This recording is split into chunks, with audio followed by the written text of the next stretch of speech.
Bonjour, bonsoir à tous et bienvenue dans ce 43e épisode de l'ESM Made in France. Aujourd'hui, un épisode un peu pour dire qu'on est en vie, qu'on est là, malgré la saison un petit peu déserte qu'on est en train de passer, pour commenter les deux seules news qu'on a et la rubrique qui sera à la fin, qui sera une rubrique sur les clichés à l'Eurovision, une première partie écrite par Adil et du coup animée par Adil. J'aurai avec moi forcément Adil. Bonsoir Adil. Ouais, bonsoir. Bonsoir Gwen. Bonsoir. Et bonsoir Alexandre. Bonsoir. Et donc passons tout de suite aux news.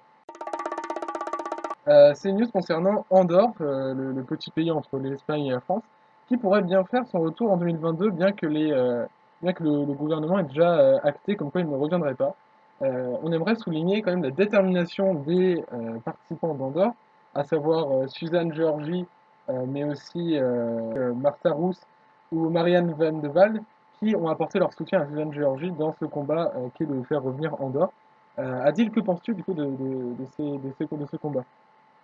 Alors, en vrai, je trouve ça cool qu'un petit pays essaye de revenir, malgré son taux de ratio qui est assez catastrophique, vu que le pays n'était jamais passé en finale depuis ses débuts en 2004 ou 2005, si je dis pas de bêtises.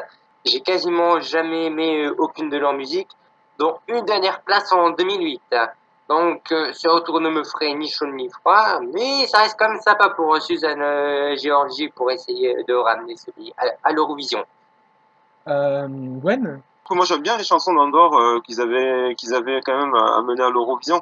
Je serais pas contre d'un retour du pays. Je trouve ça bien au contraire que les chanteurs se mobilisent justement par rapport à ça.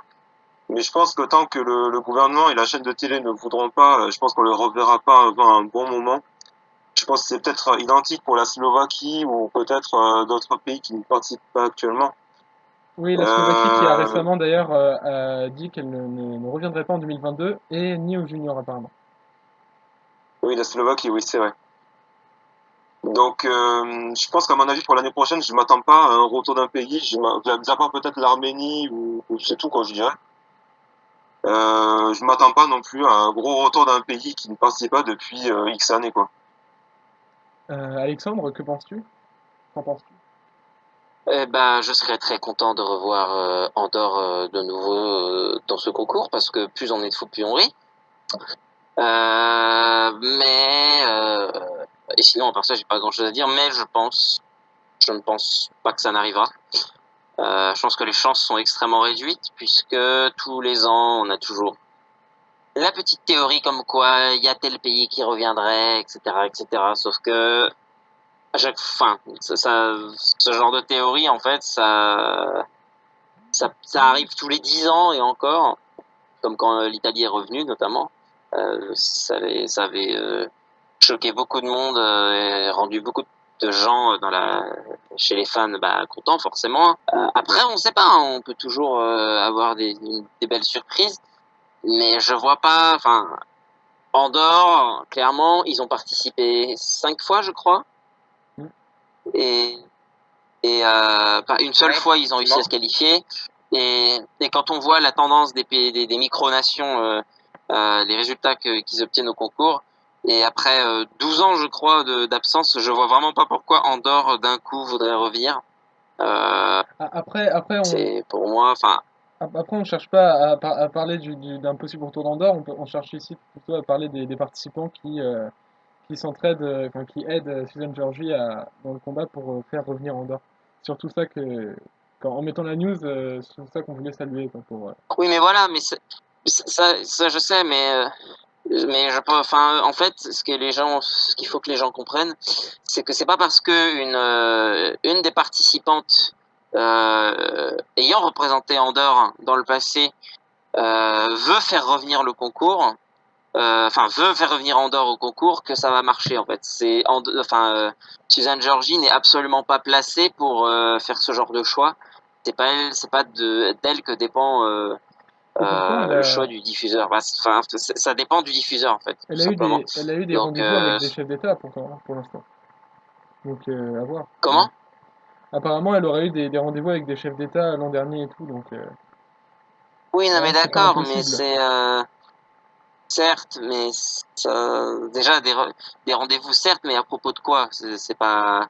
À propos d'un retour, c'est pour ça ce Je que suis pas c'est sûr que pour ce ça soit que précisé, mais puis ces rendez-vous, enfin, pourraient, enfin, comment dire, aurait pu être sur n'importe quel autre sujet, pas forcément l'Eurovision. Et puis, non mais ça oui, reste quand même une c'était sur personne l'Eurovision. de. Enfin, C'était sur l'Eurovision qu'elle avait eu des réunions avec avec des chefs d'État d'Andorre.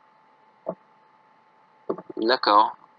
Bah, Oui, c'est avec le gouvernement, oui, effectivement. bah, ça reste, pour moi, ça reste trop faible pour que ça change quoi que ce soit. Je vois absolument pas en quoi une artiste qui en plus ne s'est même pas qualifiée ou tout ça pour le concours changerait quoi que ce soit. Mais bon, après, faudra voir. On passe à la seconde news, elle concerne la Turquie, ici aussi pour un potentiel retour. Mais cette fois-ci, une lueur d'espoir un petit peu, parce que la Turquie ne s'était pas vraiment exprimée sur l'Eurovision depuis quelques années déjà. Et apparemment, il y aurait des discussions en cours à la suite à la suite que le directeur général de la télé TRT ait salué quand même l'Eurovision 2021 comme un grand show et tout. Donc apparemment, il y aurait des discussions en cours à l'UR pour un possible retour en 2022 à l'Eurovision pour la Turquie. J'espère vraiment que des tuyaux vont en venir parce que vraiment, selon mes goûts personnels, encore une fois, c'est un de mes pays préférés avec le Monténégro, l'Italie et surtout la Norvège. Hein. Ayant fait un top en 2010 chez moi, j'ai vraiment hâte de voir si la Turquie revient ou pas. Mais bon, après, ce sera le jeu. Hein. Un pays qui est assez secoué par la femme d'homme. Hein. Gwen, Bah, je dirais qu'on m'a dit, là, c'est quand même un excellent pays de l'Eurovision, donc on espère qu'un jour qu'ils vont revenir. Alexandre,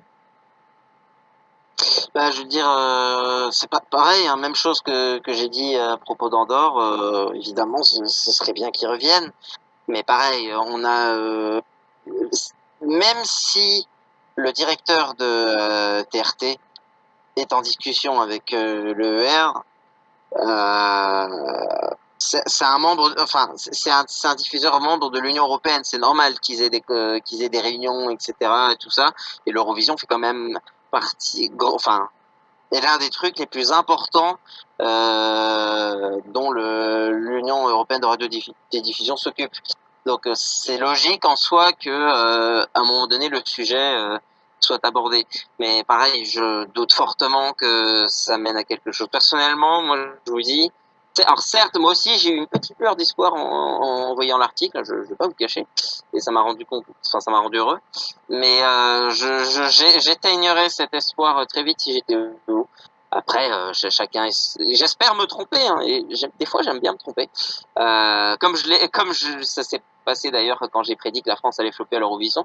Du coup, voilà, mais voilà, ça fait beaucoup de voilà. Voilà, voilà. je pense pas que ça n'arrivera, mais on espère. En tout cas, personnellement, alors c'est pas un pays que j'aime particulièrement, la Turquie à l'Eurovision. Et d'ailleurs, j'aimerais dire juste un truc par rapport à ce qu'a dit Elville, comme quoi c'était un pays sous-coté. Je trouve pas du tout. Personnellement, je trouve que c'est un pays qui est au contraire pour son peu de participation dans les années 2000, qui est quand même très encensé par le fandom quand même. Et Donc ouais. Adil, je te laisse le micro. Bonne rubrique sur les clichés de l'Eurovision du coup. Première partie. Allez, c'est parti. Je pense que ceux qui écoutent le podcast sur l'Eurovision ont dû le remarquer. Je suis un fan et un grand consommateur de ces musiques qui font le charme de ce concours, de chansons depuis chaque année et sa période d'unir le vieux continent, voire même autour du monde depuis 1956.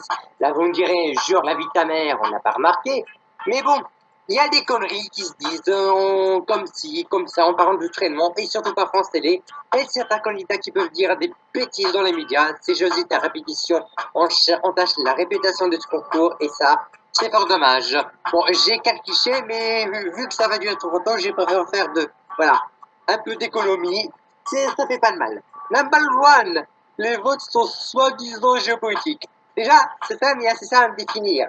lien entre la géographie et la politique d'un pays, sauf que la politique n'a rien du tout d'intérêt, que le concours se considère être apolitique. Si tu es assez vexé de ce phénomène où les gros points en général sont donnés par des voisins, Turquie, Azerbaïdjan, Grèce, Chypre, etc., c'est normal et en 2 raisons. Number one, c'est à mi-chemin entre la géographie et les liens culturels, étant donné que ces 2 pays partagent la même culture entre eux, ainsi que le même marché musical commun. Comme dit le Merlin, qui est assez connu au Balkan, en exemple. Ça explique en grande partie ce voisinage qui hérite bon nombre de fromages qui puent. Et le deuxième détail vient également simple, diaspora. Le public français donnera des points automatiquement à Israël, Belgique, Portugal, Turquie, Arménie, enfin principalement des gros points si le titre est bon. En effet, si jusqu'à 2010 on a donné des gros points aux Turcs comme les Allemands, il y a une forte immigration et de gens qui vivent dans le pays qui sont concernés par cette culture. La Baltio, c'est juste ringard, kitsch et démodé. Ça, j'en ai déjà parlé sur l'épisode 2 sur le traitement médiatique l'an dernier par France Télé. Et pour résumer, tu parles tout le temps des années 70 et 80 à répétition, des relations what the fuck en les digant sur la tenue, et après que tu saignes le secret de sa musique et ne pas montrer quelques chansons qui montrent la diversité des chansons, genre Reebok, Cyprien Garden. Tu m'étonnes pourquoi on dit que Koro Sagar, c'est aussi la faute France Télé, hein. Et après, je peux dire que le retour en veste pour dire ouais, la chanson c'est la merde, en fait, t'adores parce que ça s'est démarqué durant la scène. Ça c'est pitié encore pas. Bon, les 2 prochains trucs dont à venir seront c'est bien, ici pas adapté, calibré, formaté pour l'Eurovision. Et on veut pas gagner parce que ça coûte trop cher, mais bon, comme prévu, je l'expliquerai dans un prochain numéro. Bonsoir. Et merci Adil, et c'était génial avec la musique en plus. Un petit Bravo. avis peut-être de Gwen ou Alexandre sur ce qu'a évoqué Adil sur cette première rubrique. Bah personnellement, alors je suis d'accord avec tout ce qu'il a dit. Moi perso, j'ajouterais ma petite touche, qui n'est pas vraiment une touche, mais en fait c'est, enfin tout simplement C'est un plus un truc qui corner, me vient, lol, allez. c'est juste un truc qui me vient à l'esprit. Et du coup ça s'adresse un peu à tous ceux qui nous regardent et qui n'assument pas le fait de regarder l'Eurovision à leurs proches, etc. Parce que c'est mon cas personnellement, parce que c'est trop cliché justement, ou pour d'autres raisons d'ailleurs. Vous vous en fichez tout simplement. L'Eurovision, c'est un événement extrêmement ouvert depuis quelques années, et surtout cette année où c'était extrêmement diversifié au niveau musique. Rien que pour parler par exemple de ma mère, à qui j'ai fait découvrir un peu le concours il y a quelques années, parce qu'à l'époque, elle s'en fichait un peu elle aussi, vu que c'est ma mère, j'étais pas trop timide à l'idée de lui dire que je regardais ça, parce que c'est ma mère, et elle me jugerait pas, elle me prendrait pas de haut pour ça. Après, après, elle déteste pas forcément l'émission en général, mais voilà, tout ça pour vous dire, elle a adoré l'émission cette année, et ça prouve, elle qui pourtant a des goûts assez éclectiques et elle est assez exigeante, ça prouve que tout le monde peut regarder l'Eurovision, donc il n'y a pas de raison que vos potes vous chient dessus ou vous prennent de haut si jamais les chansons sont bonnes en fait, et elles le sont. Donc n'ayez pas peur de faire le premier pas, ou tout simplement de les convaincre, ça peut marcher aussi, mais en tout cas assumez, n'ayez pas honte, hein, chacun regarde ce qu'il veut. Voilà, c'est mon petit message. Et si ses amis se moquent de vous et n'ont pas écouté les chansons, et bah c'est des cons et changez d'amis. Ouais. Oh, j'irai pas jusqu'à dire à changer d'amis, mais c'est vrai que c'est pas très sympathique. Bon bah en tout cas merci Adil pour cette rubrique. Merci beaucoup. Merci à Gwen et Alexandre d'avoir été là. Et, Pas de Merci soucis, beaucoup. merci toi aussi. et du coup nous on se retrouve, on ne sait pas, peut-être la semaine prochaine, peut-être la semaine d'après, ça dépend si on aura des news.